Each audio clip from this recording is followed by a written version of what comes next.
Om Swastiastu, Namo Sakerti Loka Bali. Pola pembangunan semesta berencana menuju Bali era baru. Selamat pagi semua, perkenalkan Ibu Ica Kartika Dewi, Guru Bahasa Indonesia SMA Negeri 2 Tabanan. Nah, kali ini Ibu akan membahas materi tentang menganalisis sistematika karya ilmiah. Nah, sebelum lanjut ke materi menganalisis sistematika karya ilmiah, apakah kalian masih ingat apa itu karya ilmiah? Karya ilmiah adalah laporan karya tulis dan diterbitkan yang memaparkan hasil penelitian atau pengkajian yang dilakukan oleh seseorang atau sebuah tim dengan memenuhi kaidah dan etika keilmuan yang dikukuhkan dan ditaati oleh masyarakat keilmuan. Nah, itu dia tadi pengertian dari karya ilmiah. Sekarang kita akan mengenali terlebih dahulu apa saja struktur dari karya ilmiah. Yang pertama, bagian awal. Kedua, bagian isi. Dan yang ketiga, bagian penutup. Bagian awal. Pada bagian awal ini terdapat 1. Judul. Judul dirumuskan dalam satu kalimat yang ringkas, komunikatif, dan afirmatif. Yang kedua, kata pengantar, halaman yang berisikan ucapan dari penulis atas selesainya penulisan karya tulis tersebut, baik ucapan rasa syukur, ucapan rasa terima kasih, tujuan dan manfaat penulisan, serta kritik dan saran yang membangun.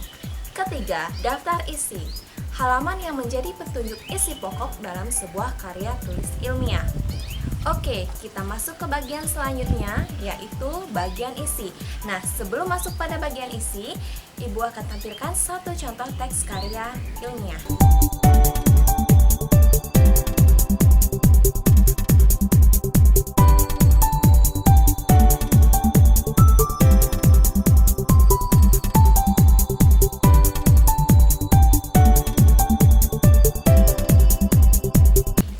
Nah, itulah tadi satu contoh teks karya ilmiah yang sudah Ibu tampilkan.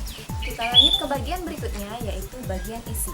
Dalam bagian isi terdapat 1. Bab pendahuluan. Dalam bab pendahuluan terdapat latar belakang masalah. Latar belakang masalah merupakan uraian informasi sehubungan dengan timbulnya masalah penelitian. Selain itu, paparan teori yang relevan juga perlu ada dalam latar belakang masalah. Nah, ini dia latar belakang masalah yang terdapat dalam teks yang sudah Ibu tampilkan. Selanjutnya, terdapat rumusan masalah.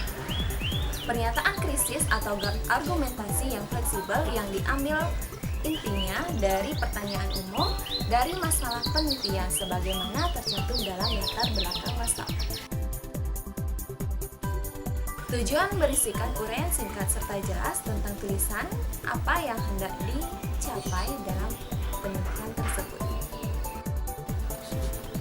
Nah, ini dia tujuan terdapat pada teks yang sudah Ibu tampilkan tadi.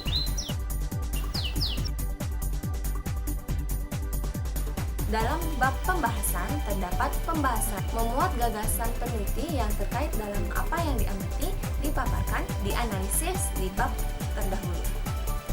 Nah, ini dia pembahasan yang terdapat pada karya ilmiah yang sudah Ibu tampilkan tadi. Dalam bab penutup terdapat kesimpulan, merupakan sebuah gagasan yang tercapai di akhir penelitian. Nah, ini dia kesimpulan yang terdapat pada contoh teks yang sudah Ibu tampilkan tadi. Selanjutnya adalah saran. Saran adalah pendapat seseorang atau peneliti terhadap sesuatu yang sedang diteliti. Ini dia saran yang terdapat dalam teks yang sudah Ibu tampilkan tadi.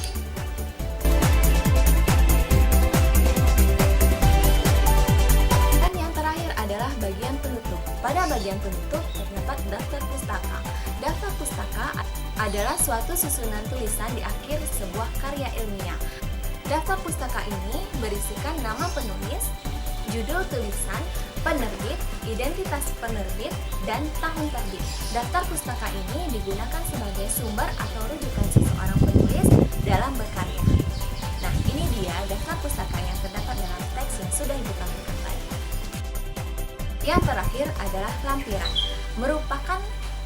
pendukung, misalnya berupa gambar-gambar penelitian yang sudah dilakukan.